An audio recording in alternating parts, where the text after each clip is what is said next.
Mateo capítulo 1, la historia de nacimiento de Jesús. Se sorprende que hablamos de eso. Mateo 1, vamos a empezar en el versículo 18, después de las genealogías que Mateo traza. Dice Mateo 1, 18. El nacimiento de Jesucristo fue así. Estando desposada María su madre con José, antes que se juntasen, se halló que había concebido del Espíritu Santo. José su marido, como era justo, no quería infamarla, quiso dejarla secretamente. Y pensando él en esto, he aquí un ángel del Señor le apareció en sueños y le dijo: José, hijo de David, no temas recibir a María tu mujer, porque lo que en ella es engendrado del Espíritu Santo es. Y dará a luz un hijo, y llamarás su nombre Jesús. ¿Qué significa Jesús? Salvador, Dios salva. Porque Él salvará a su pueblo de sus pecados.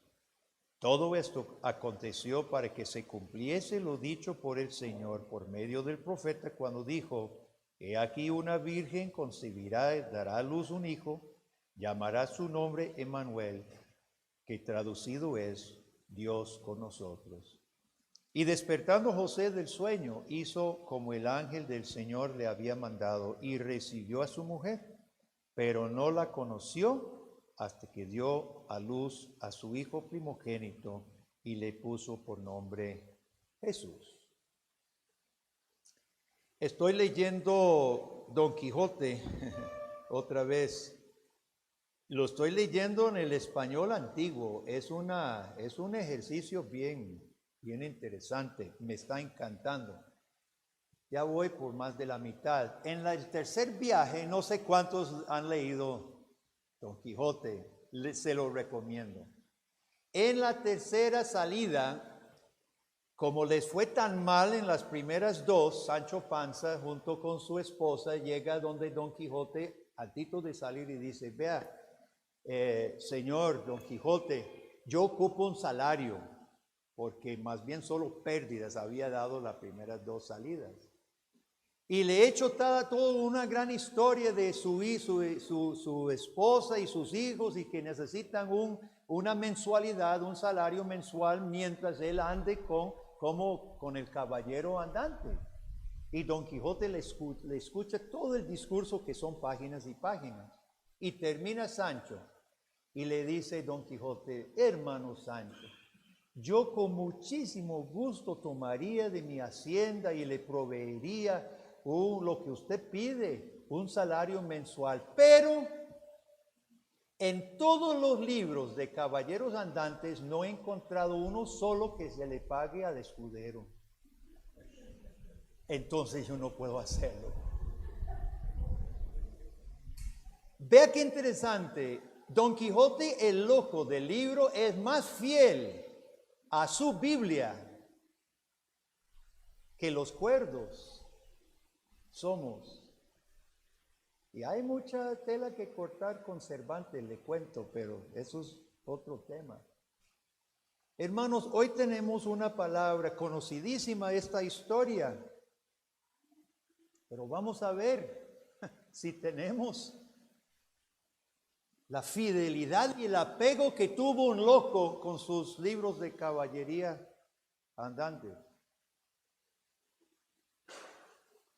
Ustedes conocen el contexto histórico, siglos, milenios, que los creyentes del Antiguo Testamento esperaban el cumplimiento de las antiguas promesas de Dios. Y en muchas ocasiones a lo largo de la historia de Israel, el pueblo de Dios perdía el enfoque. Mientras Dios encaminaba el plan, se perdían en el camino. Y la pérdida de enfoque casi siempre llevaba a varios errores comunes, entre ellos olvidaban que las promesas hechas a Abraham alcanzaba todas las familias de la tierra.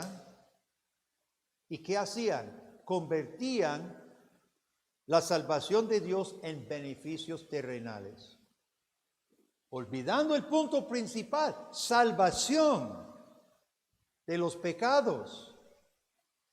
Es por tanto que aquí, cuando el ángel le dice a José: póngale por nombre a Jesús, porque él salvará a su pueblo de sus pecados.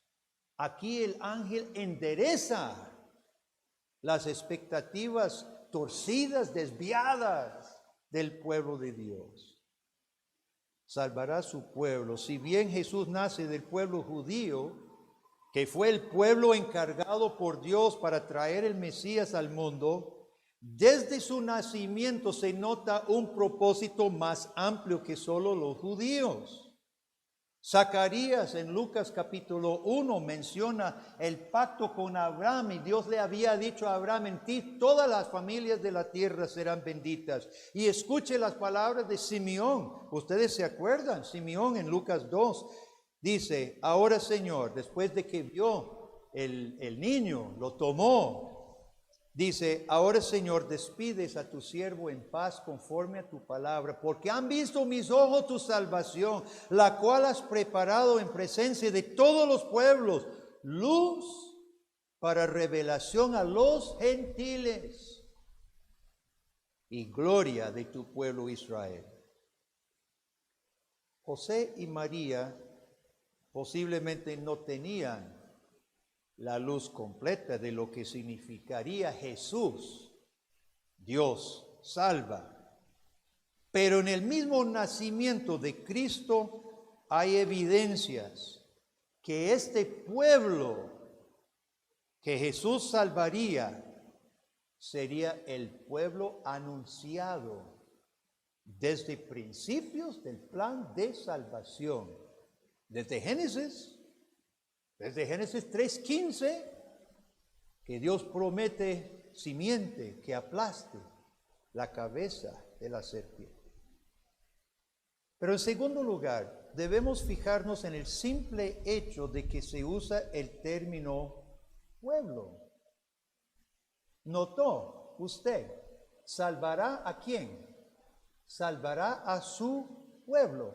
Es un término en el griego original muy común, laos. Significa gentes, significa naciones y significa pueblo, y se utiliza también para el pueblo de Dios. En el Septuaginta, que es la traducción al griego del Antiguo Testamento, se encuentra más de 1500 veces este término, laos. Y cuando el Nuevo Testamento cita el Antiguo Testamento, las promesas de Dios con su pueblo, utiliza laos. Yo seré su Dios y vosotros me seréis por pueblo, por laos.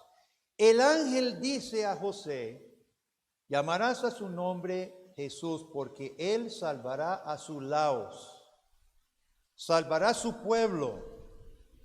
Y en la frase original es muy específico: salvará pueblo de él. Es un pronombre posesivo. Salvará pueblo suyo de sus pecados. Piensen en eso un momento. Ni siquiera ha nacido y tiene un pueblo. ¿Cómo es eso? Este bebé que ni se sabía nada todavía, está siendo concebido apenas del Espíritu Santo y ya tiene un pueblo.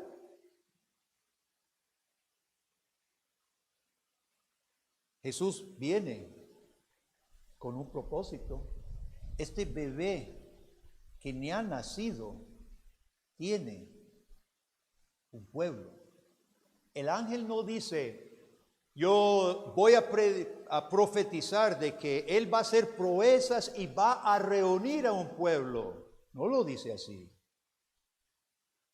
Él viene con propósito propio ya establecido desde antes que nazca. Viene por su pueblo. ¿Y qué va a hacer con su pueblo? Lo va a, dígalo, lo va a salvar. Ni las profecías de las musas fueron tan específicas. Nostradamus nunca profetizó algo tan específico. Y necesitamos meditar este punto por un momento, hermano. Jesús no nace con algún plan vago.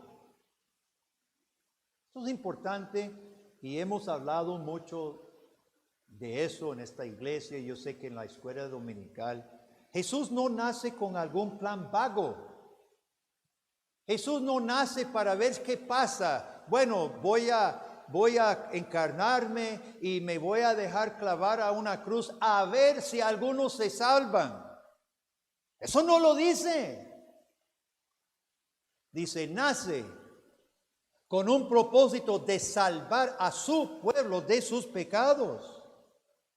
Jesús viene en concordancia con el plan de Dios desde el principio. Obviamente es preexistente. El que está naciendo ya existe. El que está naciendo ya existía. Tiene un pueblo, tiene un plan. Hermanos, este es el Salvador que hoy adoramos. Este es el Salvador que hoy agradecemos. Este es el Salvador que servimos. Este es un Salvador real. Un Salvador soberano. Un Salvador efectivo. ¿Cuántos dicen amén? Hablemos de este Salvador que salva a su pueblo. En nuestra serie sobre Génesis, ustedes se acuerdan que notamos desde el principio que Dios obra mediante linajes, linaje de Set. ¿Se acuerda? Vimos el linaje de Caín terminando en Lamec. Y en capítulo 5, finalizando 4, 5, el linaje de Set. La forma de obrar Dios por familias no empezó con Abraham, empezó en el puro principio, con Set. Ahora, escuchen, chicos, solo por nacer en una familia cristiana no quiere decir que automáticamente usted se salva. La línea de Set termina con solo una familia de Noé. No sabemos qué pasó con los demás. O los mataron o apostataron. La salvación nunca es automática. Ismael nació en casa de Abraham y no fue salvo. Así que no vayamos a creer que la salvación sea por nacer en una familia cristiana o asistir a una iglesia cristiana. La salvación siempre ha sido por la fe y el arrepentimiento. Siempre. Dicho esto, Dios eligió la forma de obrar su misericordia en gran manera mediante familias y mediante pueblo. Y eso es igual de importante, hermanos. Debemos pensar en esto, que Dios es Dios de pueblo, porque Jesús, dice el ángel, salvará a su pueblo. No tiene que buscarlo, se lo voy a leer. Antes de entrar a la tierra prometida, Moisés les recuerda algo importante. Para que no se les infle el yo. Yo soy judío. Yo soy hijo de Abraham. Oiga las palabras que Dios manda a Moisés decirles a los israelitas antes de entrar a Canaán. Tú eres pueblo santo para Jehová tu Dios. Jehová tu Dios te ha escogido para serle un pueblo especial, más que todos los pueblos que están sobre la tierra. No por ser vosotros más que todos los pueblos os ha querido Jehová y os ha escogido, pues vosotros erais el más insignificante de todos los pueblos. sino por cuanto Jehová os amó y quiso guardar el juramento que juró a vuestros padres, os ha sacado Jehová con mano poderosa y os ha rescatado de servidumbre de la mano de Faraón, rey de Egipto. El pueblo es salvado no por, ¿qué cosa? Sus propios méritos, sino por la gracia sola y el poder solo de Dios. Y Dios quería que su pueblo lo supiera y lo recordara siempre y que viviera con base en su gracia. Y cuando Jesús nace, hermanos, otra vez los judíos están sujetos a los romanos. No son esclavos, así como eran en Egipto, pero otra vez están sujetos. Y tanto Egipto como Roma debía servir para remachar la incapacidad del hombre para poder ser verdaderamente libre. ¿Y a qué nos debe llevar la gracia de Dios ante nuestra incapacidad, ante nuestra debilidad? ¿A qué nos debe llevar este mensaje de la gracia de Dios, del poder de Dios, sino a corazones agradecidos y a mucha humildad? Porque la salvación siempre ha sido con un propósito, que es servir a Dios. Y en el mismo contexto de Deuteronomio, dice Dios: no harás alianza con las naciones de Canaán, ni tendrás de ellos misericordia, no emparentarás con ellas, no darás tu hija a su hijo, ni tomarás a su hija para tu hijo, porque desviará tu hijo de en pos de mí, y servirán a dioses ajenos, y el furor de Jehová se encenderá sobre vosotros, y te destruirá pronto.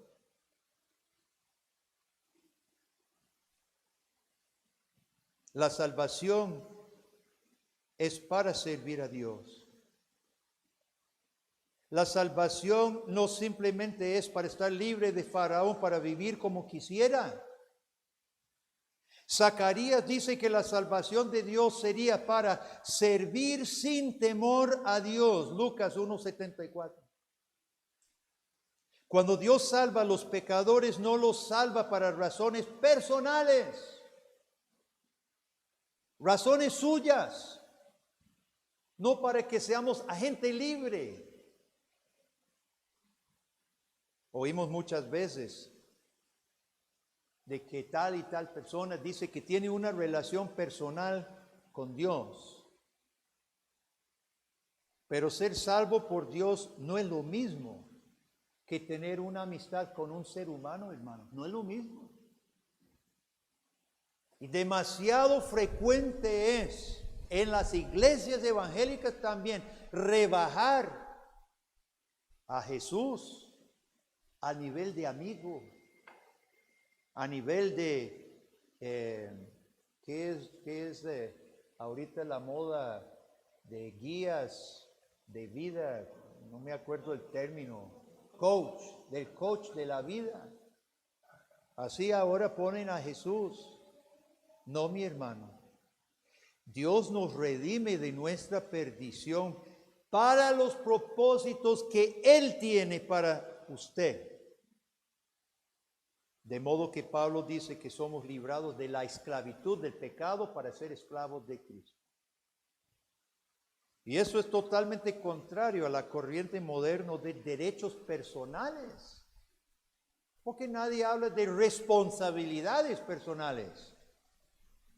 Nuestro mundo es radicalmente individualista.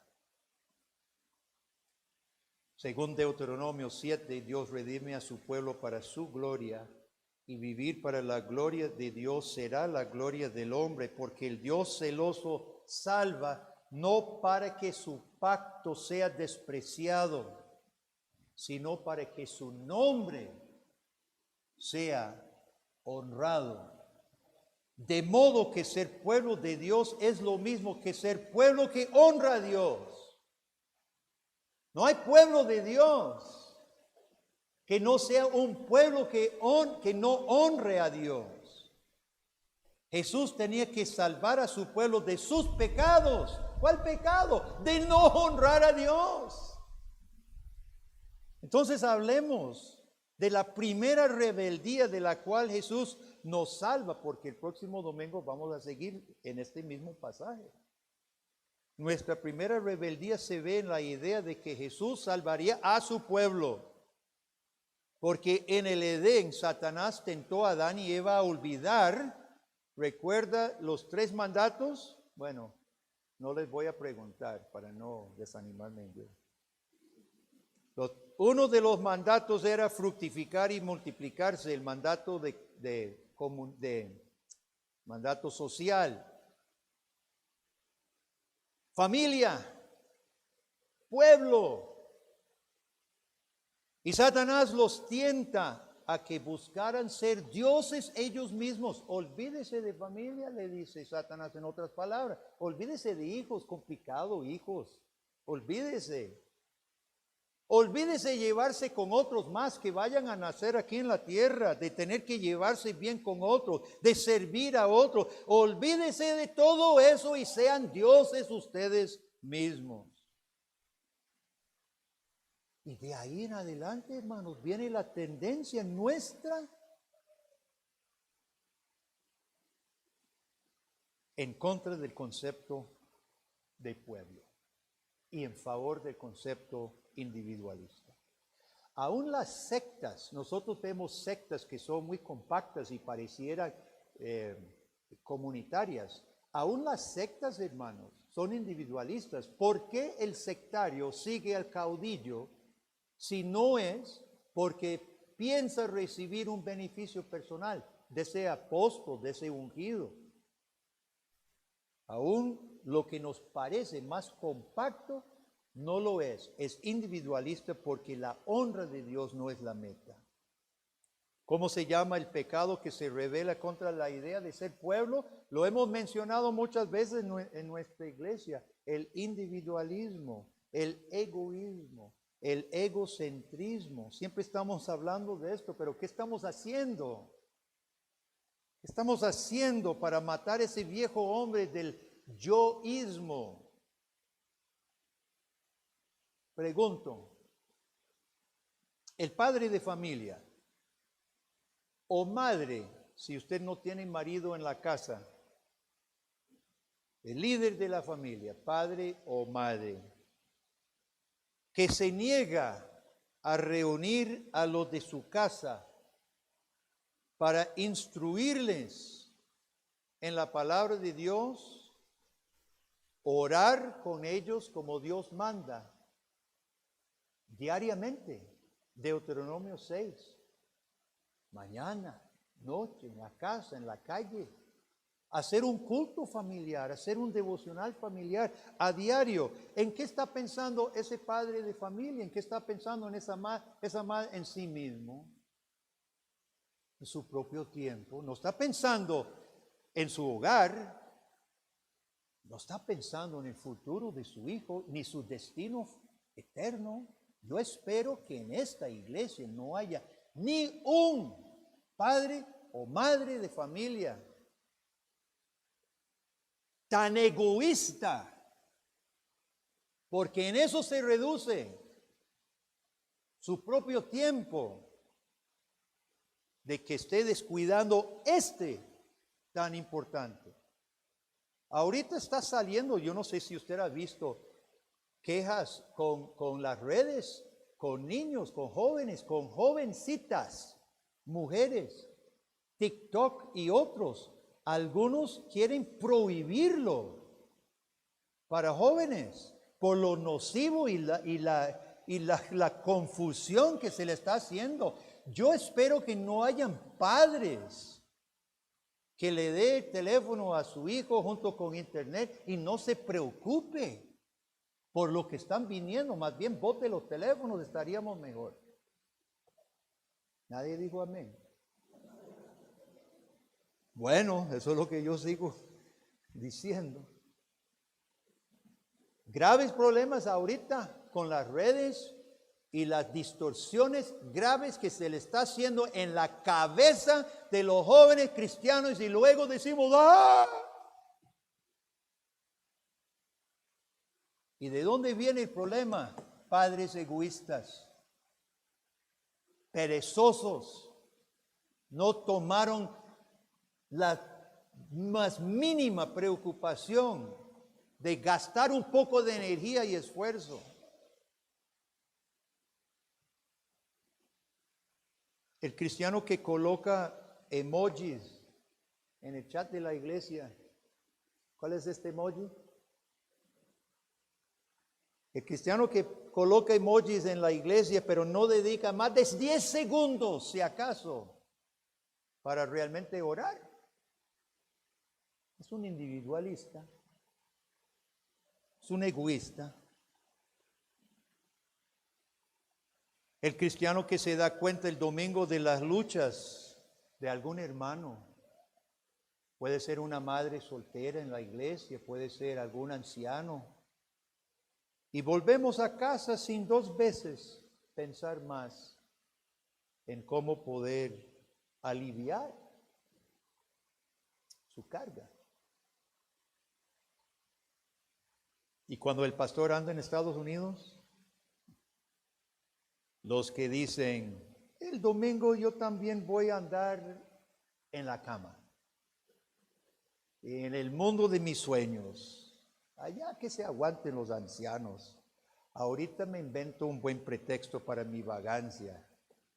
Y no solo mi vagancia, sino mi mentira de haber hecho una promesa a Dios de adorarle todos los domingos de mi vida, de ser posible humanamente.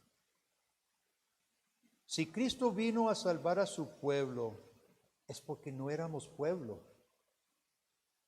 Cristo vino a hacernos pueblo.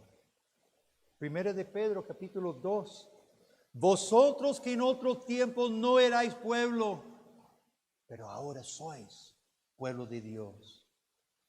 Que en otro tiempo no habíais alcanzado misericordia, pero ahora habéis alcanzado misericordia. ¿Nota usted, hermano, la relación entre misericordia y pueblo? ¿Lo entendió? Recibir misericordia es poder ser pueblo de Dios. Y ser pueblo de Dios es porque hemos recibido misericordia. No diga nadie, conozco la misericordia de Dios, pero yo no quiero ser pueblo. Nadie, porque Pablo los pone juntos. Es más, pone pueblo primero, como la evidencia de haber recibido misericordia. Si Jesús vino a hacernos pueblo, es ser pueblo. No alguna especie de cristiano monstruo individualista. La Biblia no conoce a ningún cristiano con una relación personal con Dios que no tenga una relación personal con la familia de Dios, con su iglesia. Y no es lícito inventar nuestras propias definiciones de cristiano. Es más, el apóstol Juan dice que somos mentirosos si decimos que amamos a Dios, a quien no hemos visto, y no amamos a los hermanos que tenemos de frente. Ser individualista, ser egoísta, hermanos, comprendamos. ¿Sabe qué es escoger? Cuando usted quiere ser individualista, es escoger ser condenado y preso a lo que Satanás quiso para los hombres. Eso es lo que estamos diciendo. Dios siempre quería que fuéramos bendecidos en ser una gran familia suya. Satanás quiso quitarnos esa bendición y lo logró. Y lo más triste, pero lo más triste, es ver a cristianos defender su individualismo. Es ver, escuchar cristianos resistirse a ser pueblo, porque sencillamente cuando hacemos eso estamos defendiendo al diablo. Oigan, estamos defendiendo a Satanás y haciéndonos aliados del diablo en perjuicio nuestro, no como aliados de Dios. ¿Sabe qué sería lo más fácil para los ancianos? Con las personas que se ausentan de la iglesia, simplemente dejan de ir o van muy poco. ¿Sabe qué sería lo más fácil para los ancianos? Dejarlos al diablo. ¿Usted cree que los pastores y los ancianos no tenemos otra cosa que hacer?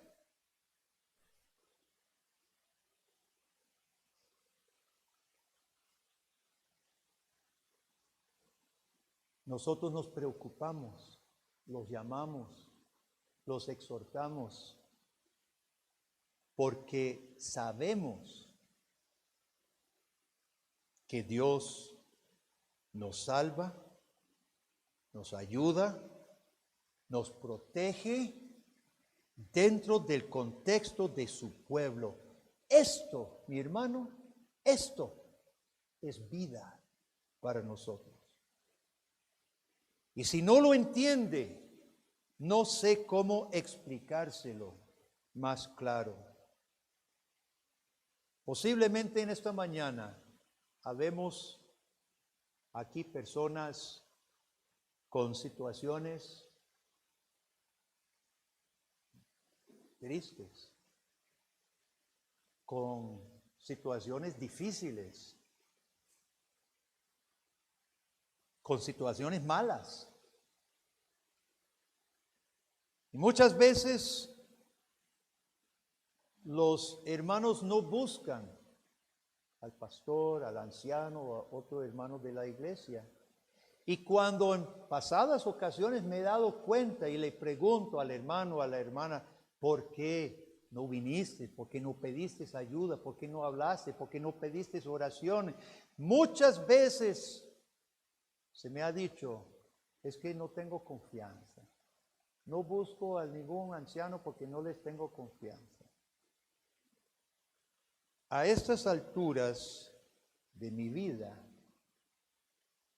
no creo en ese pretexto. No creo en ese pretexto.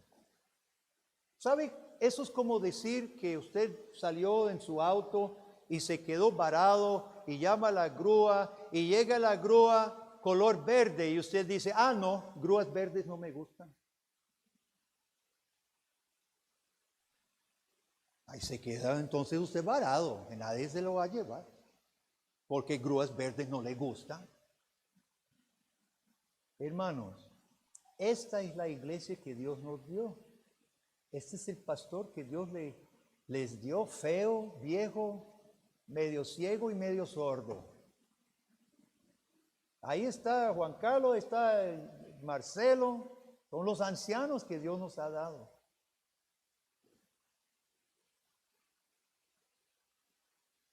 Cuando las personas dicen, es que no tengo confianza en fulano y tal, realmente es que no quiere cambiar.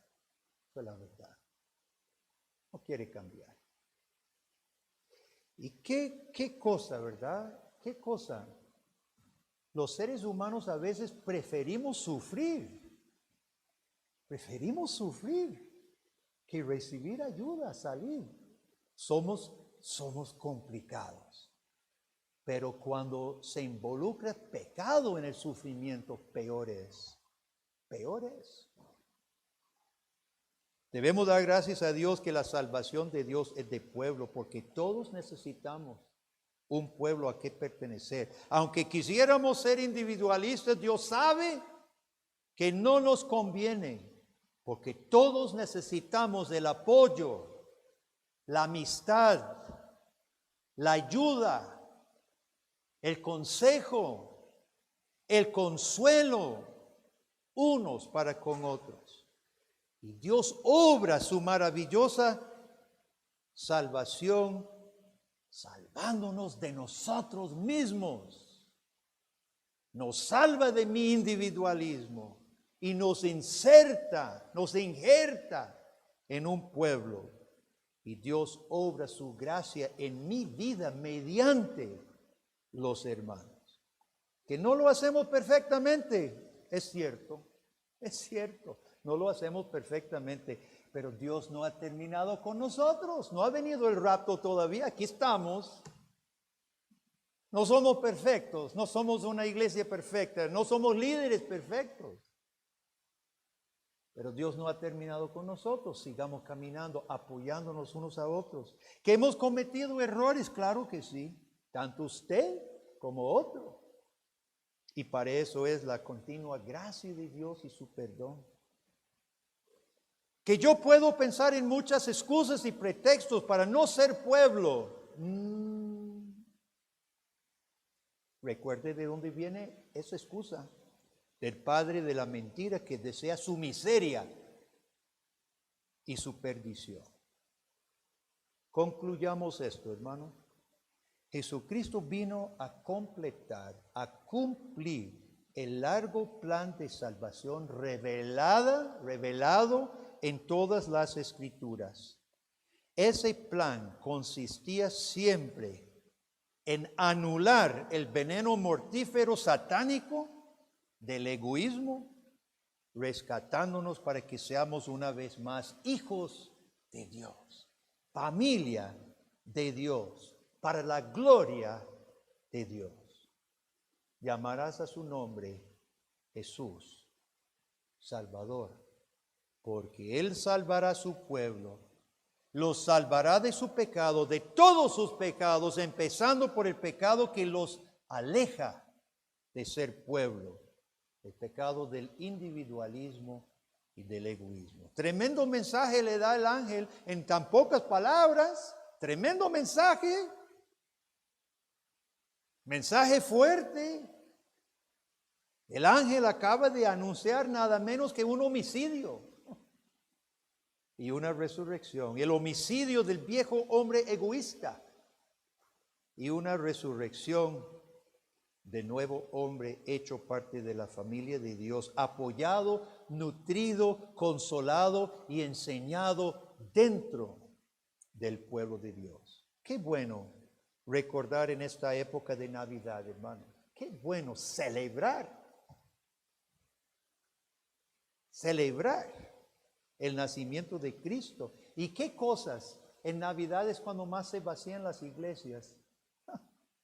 Celebrando que vino a ser pueblo. Es más, cuando el pueblo, no sé en qué otra cosa se puede andar más importante que celebrar juntos, ser pueblo. Bueno, celebremos ser pueblo yéndonos de la iglesia. Yo espero que nuestra iglesia no sea tan. Yo creo que a la luz de esta gloriosa palabra de Dios podemos entender algo precioso. A pesar de que nos gusta nuestro egoísmo, a pesar de que nos jala el individualismo, a pesar de que es fácil ceder al impulso de la pereza mía, a pesar del intento vano de declararnos agentes libres del Creador, Jesús vino.